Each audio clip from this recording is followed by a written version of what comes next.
दोस्तों, गाजा से एक चौंकाने वाली खबर सामने आई है। अमेरिका के भेजे गए आटे में नशीली दवा मिली है। फिलिस्तीनियों के खिलाफ एक बड़ी साजिश रची जा रही है और इसी के साथ हमास से लड़ते लड़ते थक गया इजराइल। सेना और जनता में गुस्सा, इजराइल के अंदर ही युद्ध रोकने की मांग। वहीं ईरान के साथ युद्ध में इजराइल को कितना हुआ नुकसान, चौंकाने वाला आंकड़ा आया सामने। हमास हिजबुल्लाह के साथ युद्ध से भी ज्यादा तबाही। और साथ में आपको बताएंगे क्या सीरिया और इजराइल के बीच होगी शांति समझौता, इसको लेकर क्या है ताज़ा रिपोर्ट, क्या बोले इजरायली मंत्री। तो बिना समय गवाए खबरों की शुरुआत करते हैं। दोस्तों, गाजा से एक बेहद चौंकाने वाली खबर सामने आई है। वहां के फिलिस्तीनी अधिकारियों ने बताया है कि अमेरिका की ओर से भेजे गए आटे के बैगों में नशीली गोलियां मिली है। सरकारी बयान में कहा गया है कि ये पेन किलर ऑक्सीकोडोन की गोलियां थी जो आटे के अंदर पीसी या घुली हुई हालत में पाई गई।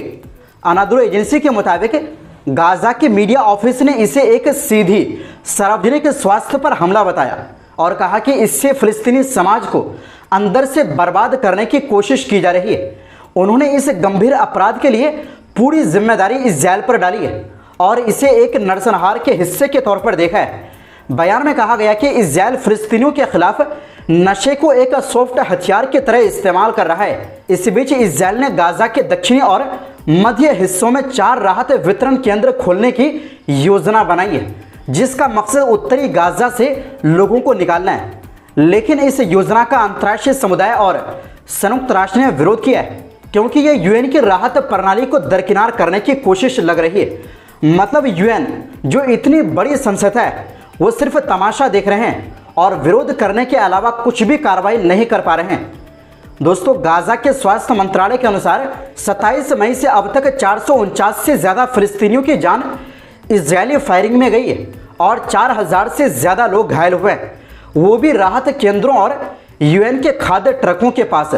गौरतलब है कि अक्टूबर 2023 से शुरू हुए इजरायल के इस हमले में अब तक 56,000 से ज़्यादा फिलिस्तीनी मारे जा चुके हैं, जिनमें ज़्यादातर महिलाएं और बच्चे हैं। वहीं दूसरी ओर दोस्तों, अब इजरायल के अंदर से ही आवाज़ें उठ रही है कि गाजा की जंग को रोक देना चाहिए। इजरायली मीडिया के मुताबिक कई सियासी और सुरक्षा अफसर कह रहे हैं कि इस जंग से इंसानी जानों और सेना का भारी नुकसान हो रहा है और अब इसे ख़त्म करने का सही वक्त है, खासकर अब जब ईरान के साथ तनाव थोड़ा थमा है। सेना के बड़े अफसरों ने भी सरकार से कहा है कि उन्हें एक राजनीतिक मौका मिल गया है जिसे इस्तेमाल करके गाजा मसले को सुलझाया जा सकता है। कुछ रिपोर्ट्स में तो ये भी बता रही है कि अमेरिका के राष्ट्रपति डोनाल्ड ट्रंप की हालिया बयानबाजी इसी बड़े प्लान का हिस्सा है, यानी युद्ध खत्म करना, बंधकों को छुड़ाना और नेतन्याहू पर चल रहे मुकदमे को भी बंद करना। लेकिन दूसरी तरफ नेतन्याहू को अपने ही देश के अंदर आलोचना का सामना करना पड़ रहा है, सरकार के अंदर से, विपक्ष से और जनता से भी। खुद इजरायल के पूर्व नेशनल सिक्योरिटी चीफ ने कहा कि हम इस जंग में जीत नहीं पा रहे बल्कि और नुकसान उठा रहे हैं। फिलहाल सबसे ज़्यादा चिंता इस बात की है कि सैनिक थक चुके हैं, उनका मनोबल टूट रहा है और लोगों की जानें बेवजह जा रही है। कई टीवी चैनलों पर यह सवाल उठने लगा है कि आखिर इजरायल गाजा में कर क्या रहा है और सैनिकों की जान क्यों जा रही है। इसी बीच सभी बंधकों के परिवार वालों ने तय किया है कि वो अगले हफ्ते ट्रंप से मिलेंगे ताकि वो इजरायल सरकार पर दबाव बना सके। उन्हें उम्मीद है कि ट्रंप कुछ बड़ा राजनीतिक हल निकलवा सकते हैं, क्योंकि फिलहाल नेतन्याहू की सरकार के कुछ मंत्री हर उस समझौते को रोक रहे हैं जो हमास को पूरी तरह ख़त्म नहीं करता।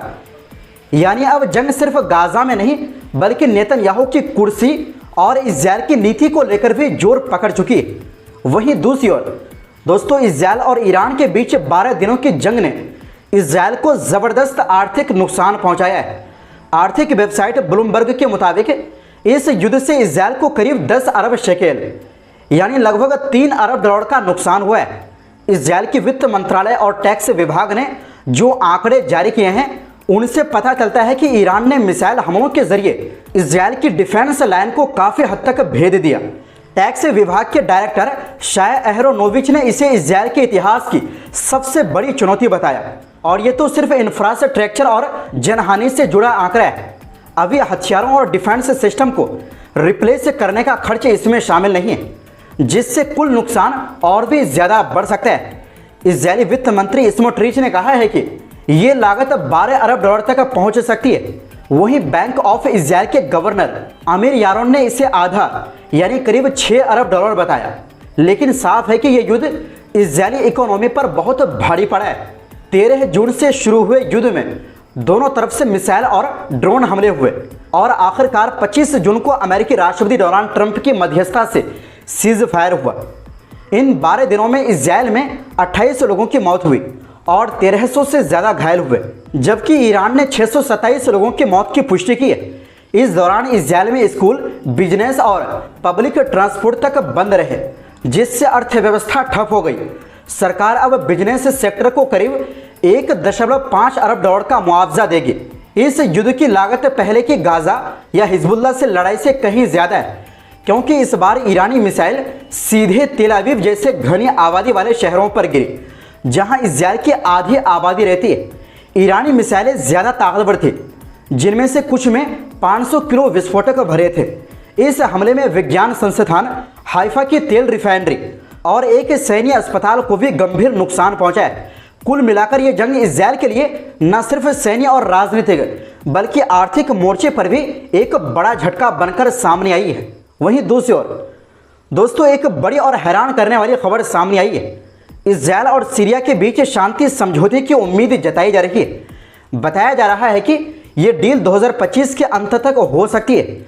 इजरायल के विदेश मंत्री गिदोन सार ने कहा है कि अगर गोलान हाइट्स इजरायल के पास रहे तो शांति समझौता देश के भविष्य के लिए फायदेमंद होगा। एक सीरियाई सूत्र के मुताबिक दोनों देश इस साल के अंत तक समझौते पर दस्तखत कर सकते हैं, जिससे रिश्ते सामान्य हो जाएंगे और गोलान हाइट्स को शांति की बगीचा में बदला जाएगा। साथ ही इजरायल 2024 में कब्जा की हुई कुछ सीरियाई जमीनों से धीरे धीरे पीछे हटेगा, जिसमें जबल अल शेख भी शामिल है। दोस्तों, सीरिया के राष्ट्रपति अहमद अल शरा ने हाल ही में स्थानीय नेताओं से मुलाकात की और भरोसा दिया कि अंतर्राष्ट्रीय स्तर पर इजरायली हमलों को रोकने के लिए बातचीत जारी है। वहीं रॉयटर्स की रिपोर्ट के मुताबिक इजरायल और सीरिया के बीच हाल ही में कुछ सीधी और अप्रत्यक्ष बातचीत भी हुई है, जिसका मकसद सीमा पर तनाव कम करना और युद्ध को रोकना है। दरअसल गोलान हाइट्स पर इजरायल का कब्जा 1967 की जंग से है, लेकिन दिसंबर 2024 में असद सरकार के गिरने के बाद इजरायल ने कुछ और इलाकों पर भी कब्जा किया था। फिलहाल दोनों देशों के बीच शांति की दिशा में हलचल तेज हो गई है। तो दोस्तों, फिलहाल के लिए इस रिपोर्ट में बस इतना ही। आपसे गुजारिश है हमारी सपोर्ट के लिए हमारे इस नए चैनल को सब्सक्राइब ज़रूर करें, क्योंकि आपकी सपोर्ट ही हमारी ताकत है। बहुत बहुत शुक्रिया। खुदा हाफिज़।